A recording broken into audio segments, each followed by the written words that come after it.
Well, hey, all right, we're jumping in on the story of Ruth again tonight. That's what we've been walking through the last couple of weeks. My name is Ben, and I get to serve the return. And if you're just joining us, here's where we've been over the last couple of weeks. We've started in this story that has really come out of the gates with like tragedy piled on top of tragedy on top of more tragedy. It's just been a lot of heartache, a lot of suffering, a lot of death, a lot of loss. And that was just like the first 5 verses of this story. And so that's where we found ourselves, where this family has gone off to a foreign land. And it seems like not everybody's died, but most everybody's died. And it's time to come home. And the story kind of comes to the surface with 2 main characters at this point, where we obviously we're calling the series Ruth. And so she is a part of this, and her mother-in-law, Naomi. And through this, what we've seen already is just this sense of hope in the face of helplessness, a circumstance that they have absolutely whatsoever no control over. And in the character of Ruth, we see hope, a little bit of hope. But we also find in the heart of Naomi, her mother-in-law, we see bitterness grab hold, and she's hoping against hope. And these 2 characters are right next to each other. But we find in the first chapter, if you were with us that night, where Ruth makes this strong declaration where she is just simply saying, like, I got nothing else. I'm going to go where you go. I'm going to live where you live. I will die where you die. I will be where you are. You are. I'm with you. I'm sticking with you. And your God is my God. This is what this looks like for me. And she leans into this suffering. She has absolutely no reason to, but she faithfully steps into it, leans into it with hope in her heart. And we see God respond with provision through this character of Boaz, who probably has like just about the coolest name in the Bible, like other than Jesus or Benjamin maybe, or Ezra, yeah. We can keep going here. But Boaz, what a great name. And this guy has incredible character, and with him comes God's provision, God's care. And I got to say, I got to give Kelsey a shout out. She did an excellent job, did she not, this last week, walking us through chapter 2 of this story. It's okay. You're like, woo. Woo. Yeah. Well, she'll get to hear the woos later. So, but here's where we're at. We started seeing some hope grab hold, where we see like a little bit of light shining through. And part of that is because God is working.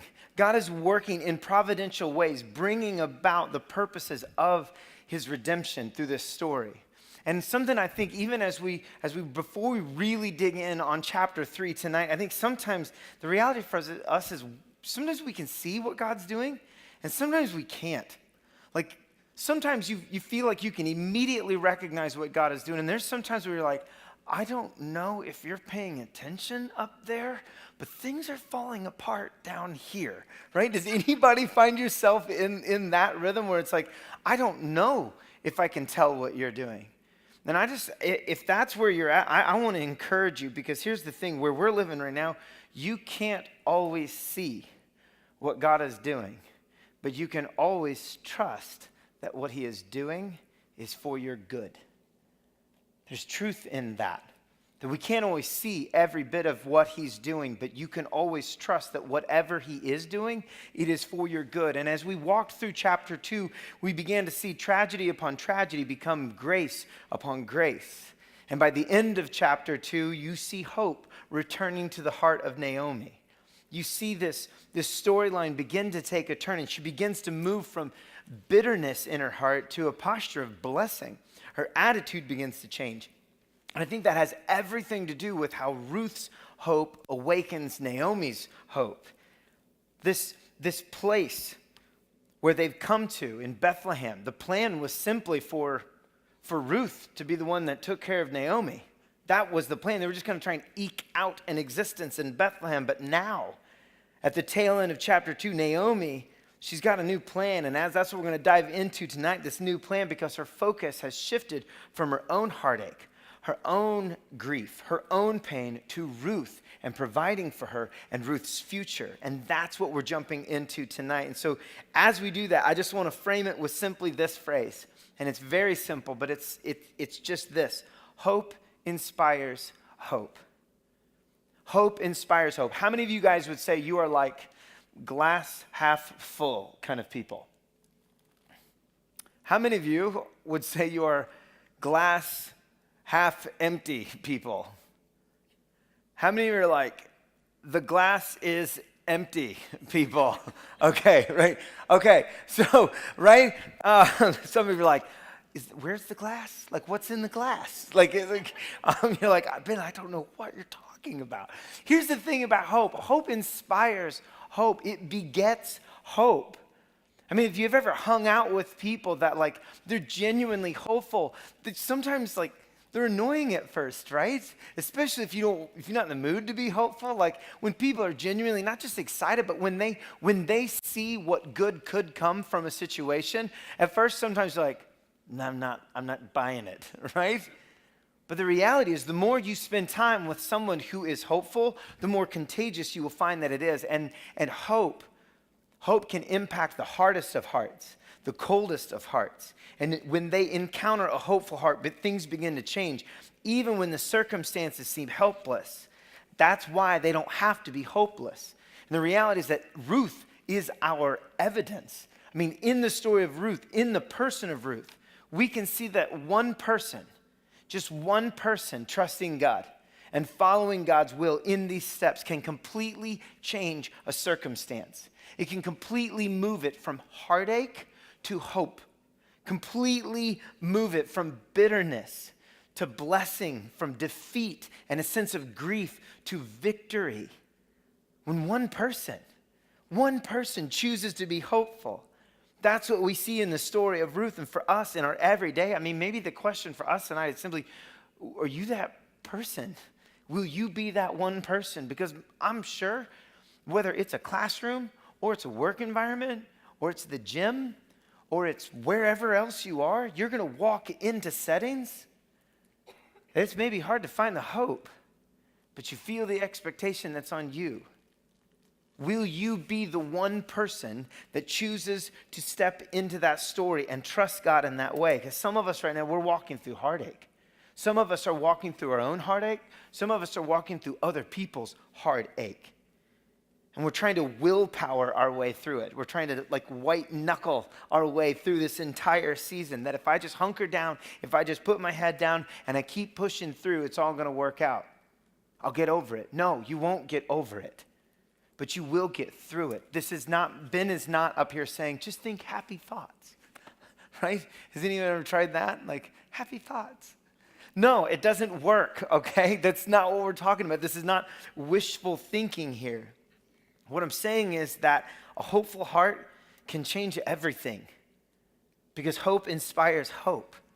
A hopeful heart can change everything because hope inspires hope. So let's start reading some of this story. We're going to be in chapter 3. I've got my NIV, my 1984, which is older than most of you. Pick it up in verse 1. All right, it says, one day Naomi, her mother-in-law, said to her, my daughter, should I not try to find a home for you where you will be well provided for?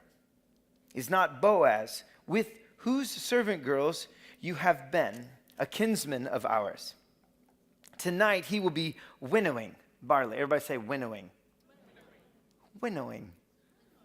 Say it again. Winnowing. Isn't that a fun one? You're like, I don't know what it means. We'll talk about that in a minute. They will be winnowing barley. It's such a great word. On the threshing floor. Wash and perfume yourself and put on your best clothes. Then go down to the threshing floor. But don't let him know you're there until he's finished eating and drinking. When he lies down, note the place where he's lying. Then go and uncover his feet and lie down. He will tell you what to do. Verse 5 says, I will do whatever you say, Ruth answered. So Naomi goes from in chapter 2 where Ruth approaches her and says, hey, can I have your permission to go into somebody's field and start getting food for us to eat? She gives her permission without encouragement. And she switches from that to like, she's in straight up like all out mentor mode right now. She's coaching, she's giving counsel, she's instructing. And this little bit of light, this little bit of hope, it's finding its way into Naomi's heart. And it's beginning to transform her story. And it moves her to do some pretty radical things. When we unpack this is some crazy stuff, this plan that's developing. But when we think about some of that stuff, like when someone's hopeless, and maybe this is a season that you've walked through, maybe this is where you're at, or you've been around. So when we're hopeless, it's hard to dream, isn't it? It's hard to focus on what could be next when we're drowning in what actually is right now. Like it's hard to see, it's hard to move, it's hard to dream, it's hard to think about what could be. And for Naomi, that's where she's been. That's where she's lived. But that's not where she's moving. Things are changing. Her bitterness, it had been blinding her from the grace that was all around her. And now she's beginning to see, and it's causing her heart to move. That's what bitterness does. That's why we're saying don't let bitterness get base camp in your heart, because bitterness blinds us to the grace all around us. It blinds us. But hope moves us. Hope inspires us. Hope leads us to dream. Hope moves us to action. This is a new day, and there's an elaborate plan in place. And her hope, this newfound hope, it leads her to action. It leads her to faith. It leads her to a boldness. And that's what's shaping her instructions, her coaching. She's kind of remembering maybe her original role as the matriarchal presence in this family that's fallen apart. And it has everything to do with this guy named Boaz and his godliness and his character and his kindness. Because as soon as he came onto the scene, God started working through him.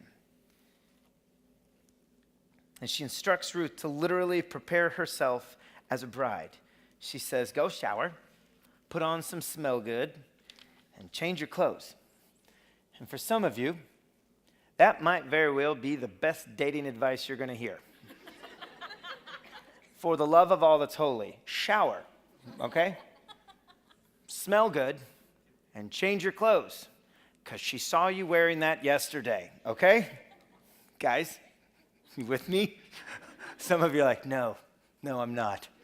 I'm wearing the same underwear I did 3 days ago. Just don't admit it, but you just did in your own heart, okay?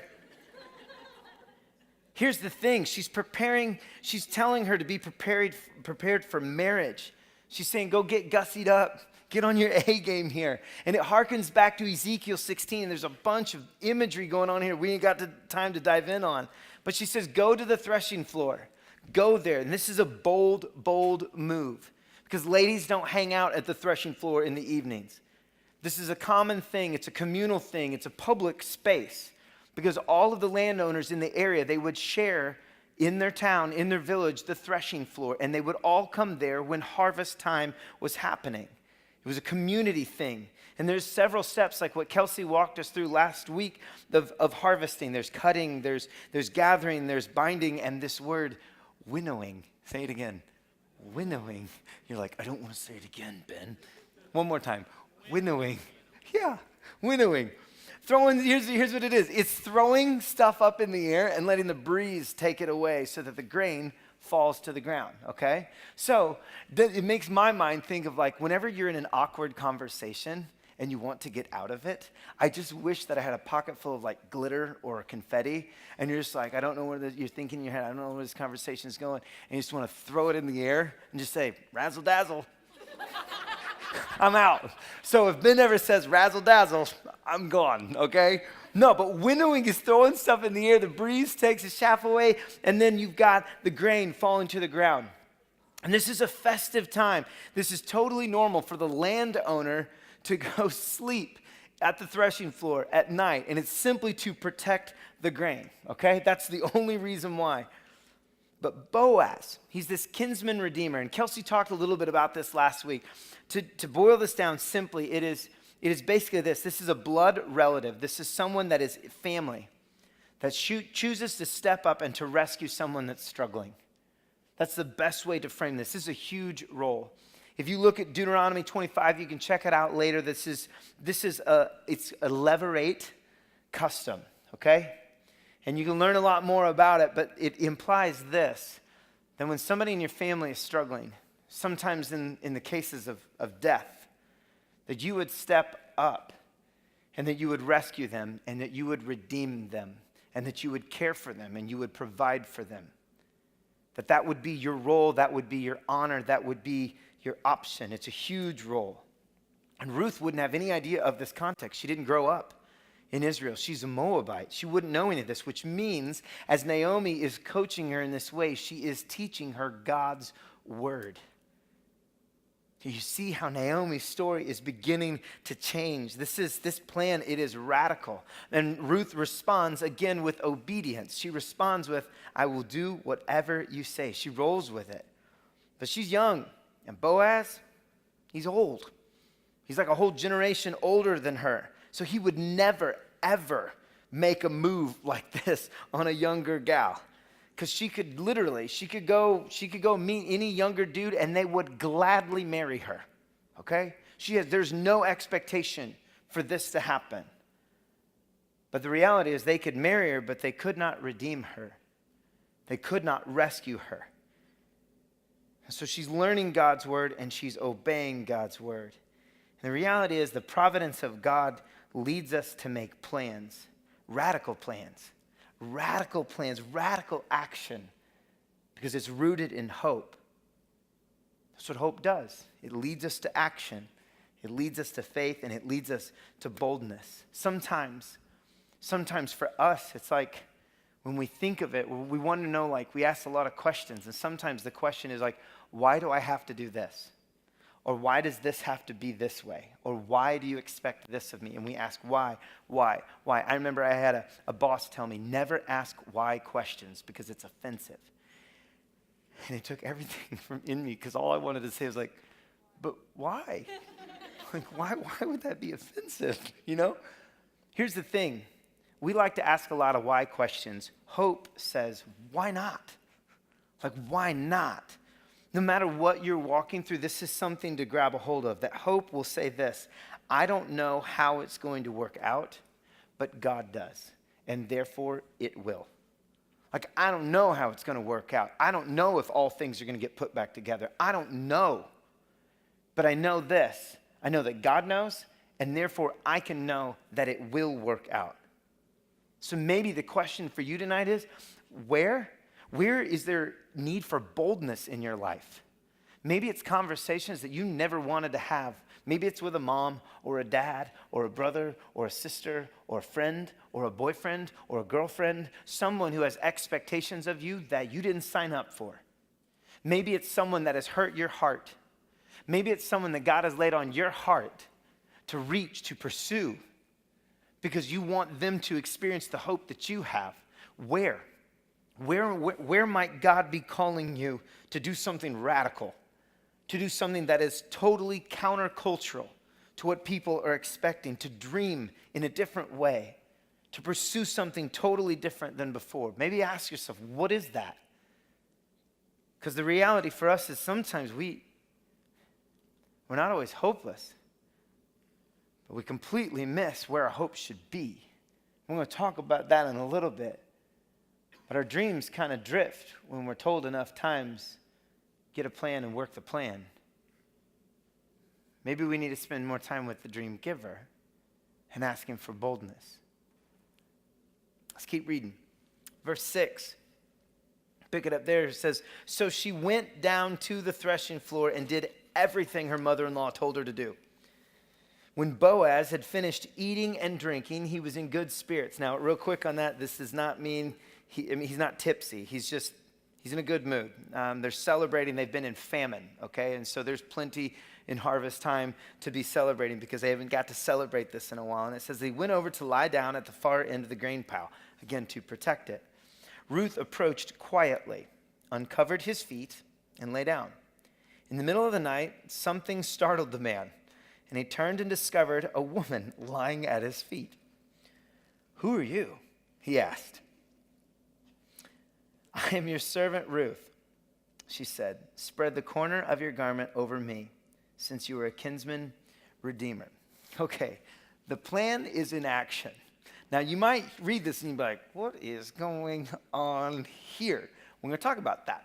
This is a pretty risky midnight meeting, okay? Again, this is a public place. Harvest Time is a public enterprise. This is shared space. And this is where we see Ruth's hope in Petition. She's making a request. She goes and she lays down at his feet. And remember, Naomi said, uncover his feet. And sometimes people are like, what does that mean? Like, is that like, what does that mean? Okay? Here's the thing. He's startled. He wakes up, right? You know why? His feet were cold. Well played, Ruth. Well played. She uncovers his feet gets cold, he wakes up, and he's startled. That's why he asks the question, who are you? Okay? He's disoriented. He doesn't know that it's her.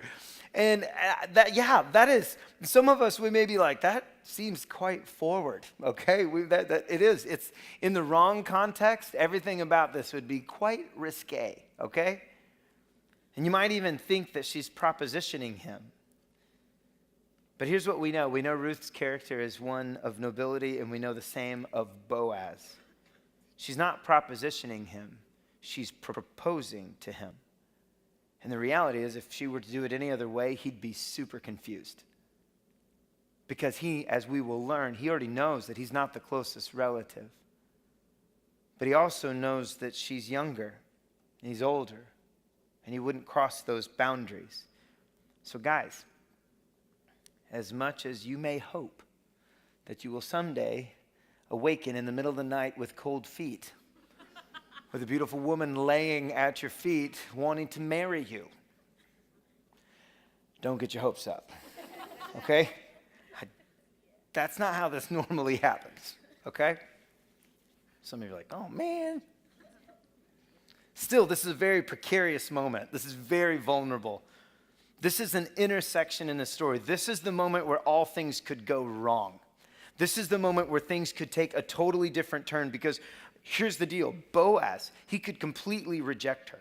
He could mock her. He could take advantage of her. If he was not a man of character, he could totally accuse her of all kinds of things and take advantage of her. All kinds of stuff could go wrong. But the reality is, it says this, who are you, he asked. I am your servant Ruth. Spread the corner of your garment over me, since you are a kinsman redeemer. She's appealing to Boaz and what he said in chapter 2 when he prayed that blessing over her, to say this, that God would reward you richly as you seek refuge under his wings. And so in this moment, Boaz is reminded quite vividly of the opportunity to be the protective wing to watch over Ruth. To spread the garment over her, it would be to claim her, particularly in marriage. This is exactly why I said last week while we were on all the straw bales, don't be cuddling under the blankets, okay? Half y'all got engaged last week and you didn't even realize it, okay? Everything's hanging in the balance in this moment. Everything's at risk. Everything's at stake. And she's risking all of the material benefits, all of the things that he's been providing and the care that he's been giving her. She's risking all of it. And it's so that she can get him. So I want us to grab a hold of this. Hope leads us to be all in. There's nothing halfway about hope. Hope leads us to be all in. It is inevitably, the pathway of hope is to be all in. And it's why it matters so much that what your hopes are rooted in are worth it. Because hope will lead you to be all in. This is why we have to be so careful, because sometimes it's not that we're hopeless. It's that we've placed our hope in the wrong things. We've placed our hope in something that doesn't fit. It's misplaced.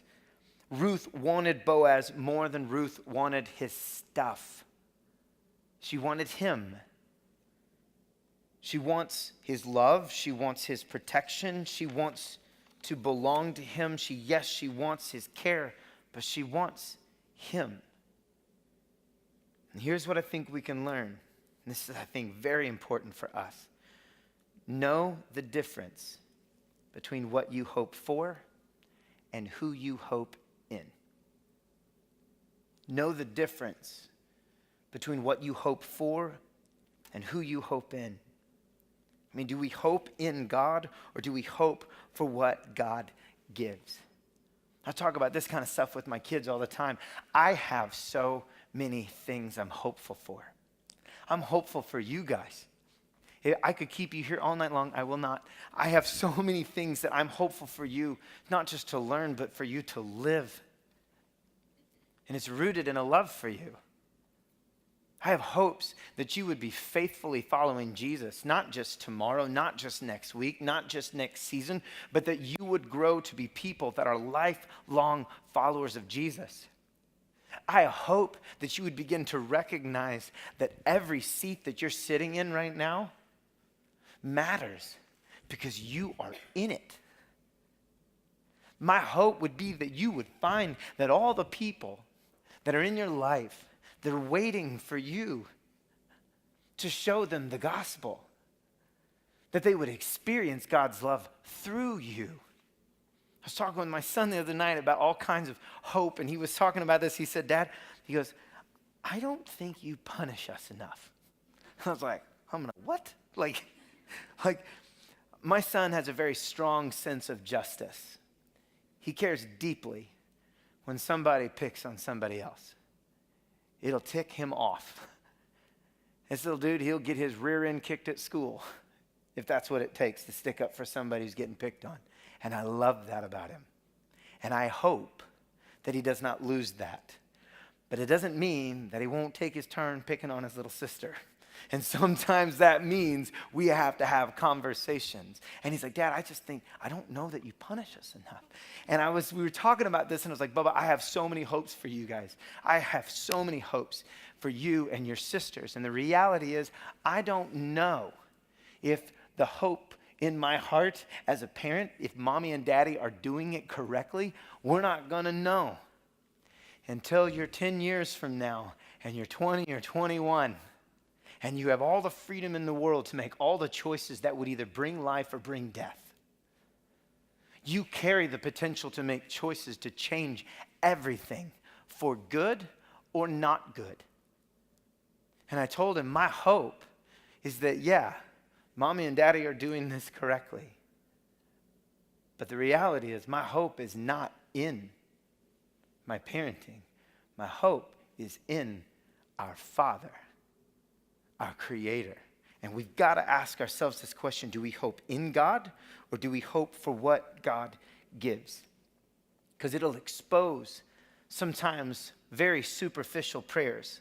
And I'm not saying don't pray for healthy relationships. I'm not saying don't pray for a good job. What I'm saying is, place your hope in God more than your hope for what God gives. Place your hope in God more than your hope for what God gives. Here's what's so powerful about this. In her steps, in Ruth's steps, we can see our steps. If we want a deeper relationship with God, don't be satisfied with leftovers. Don't be satisfied with gifts as good as they are. Go to the giver. Ruth knows she needs a redeemer, because without redemption, she has nothing. Can that be said of us? Like, do we know? Can we say, I need rescued. I need my situation changed. I need it changed from the inside out, not just the outside in. She sees how big her need is, and she sees how big his ability is to meet that need. Can you see Jesus in those words? She recognizes what she needs.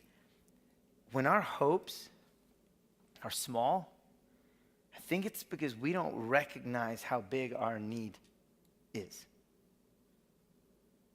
If we don't recognize how big our needs are, our hopes, our prayers will always be for small things. Let's keep reading. Verse 10 says, "The Lord bless you, my daughter." He replied, "This kindness is greater than that which you showed earlier. You have not run after the younger men." See what I'm saying? "Whether rich or poor. And now, my daughter, don't be afraid." She's probably scared to death in this moment because of the risk that she's taking. "I will do for you all you ask. All my fellow townsmen know that you are a woman of noble character. Although it is true that I am near of kin, there is a kinsman redeemer nearer than I. Stay here for the night, and in the morning, if he wants to redeem, good. Let him redeem. But if he's not willing, as surely as the Lord lives, I will do it. Lie here until morning. So she lay at his feet until morning, but got up before anyone could be recognized. And he said, don't let it be known that a woman came to the threshing floor. He also said, bring me the shawl you were wearing and hold it out. When she did so, he poured into it 6 measures of barley and put it on her. Then he went back to town. So he calls her daughter. He settles her heart. He says, don't be afraid. He's consoling her. He affirms her character. He demonstrates his own character. And he goes on record of making a promise, taking an oath, honestly the strongest oath that he could take. As surely as the Lord lives, I will follow through with this. He accepts the invitation and he assures her heart. See, his response, it is just as radical as her request. For him to respond in this way, Boaz, his biggest concern was the redemption of Ruth. It didn't matter who redeemed her. What mattered is that she would be cared for. And he wasn't going to cut any corners, and he wasn't going to bypass any laws. But what does he do? He sends her off not just with the promise of we will figure this out. He sends her off with more provision. Literally, 6 measures of barley. That's like 60 to 80 pounds of barley. That's like an Austin Burke of barley, okay? Maybe 2 Austin Burkes. 2, 1.5? 1.5 Austin Burkes of barley, okay? That's why he says he put it on her. Like he didn't hand it to her. He's like, he strapped this bag of barley on her to take it back. But he also is demonstrating that they're both people of character. He's totally above and beyond what the law would ask of him. And she comes back to Naomi, and Naomi's like, so, how'd it go? And I'm sure Ruth was kind of like, and he was like, and I was like, and we were both like, and all this kind of stuff, telling the story. And then she's like, and then he gave me an Austin Burke and a half of barley to provide. And it's amazing because I think in this moment, Ruth is preaching. I think that's what's actually happening here because she's reminding you are not empty-handed. Your glass is not half full. You have so much. It's not just Ruth's story that's changing. Naomi's is changing. She is being reminded that hope gives reason for hope. Hope gives reason for hope. And then Naomi says this. She says, wait. She tells her to wait. That the next step is this. And all the coaching and the counseling, the instructing, wait. For the man will not rest until the matter is settled and seen. Okay? That's how chapter 3 ends. Here's what I think we can learn. Hope acts boldly and hope waits patiently. Hope acts boldly, but hope waits patiently. Hope is a certain expectation, and it is hard, I think, to wait. But there is trust in waiting. So what are you waiting for? What are you hoping for? Who are you hoping in? Can you tell the difference? Because we will either trust and hope in the unchanging character of a good God, or we will try to control ever-changing circumstances. We will do one or the other. Hope waits for what God will do next. Because hope trusts that whatever God does next is for your good. And when you hope in him, he will lead you to do radical things. This is what's so crazy about this story. This is so much bigger than a story of hope and a love story between an old dude and a young lady from a foreign land. It's just so much bigger than this. Because in this, we see the picture of Christ's relationship with those who trust him and those who belong to him. Because you know what? No one in this story is obligated to do anything. Boaz doesn't have to love her. Boaz doesn't have to care for her. Boaz doesn't have to be the kinsman redeemer for her. He doesn't have to do any of that. She doesn't have to pursue him. Naomi doesn't have to help. No one is obligated. God is not obligated to save. He's not obligated to redeem and rescue. But out of love, he does. He's moved within himself to redeem. Simply put, God's love moves God. It's not your love. It's God's love that moves God's love. Can you hear the hope in that? Do you believe that? Can your heart rest in that? Because with that comes new identity. And with that comes a whole new story. And that's what we're going to talk about next week. But my hope is that you hear in these words that God's love is what moves God to love you, to rescue you, to redeem you. You still got to put yourself at his feet. Let me pray. Father, again, we are thankful for your word, and we are thankful for the privilege of gathering in this place to sing you songs and to talk about what you are growing us with and what you're challenging us with and the things that are heavy on our heart. Father, I pray that in our group time that we would be open to your leading, and that we would trust you and that we would trust one another with what we're walking through. God, that you would shape our hearts and allow the hope that inspires hope to root in our hearts. And dare I say, be contagious with one another.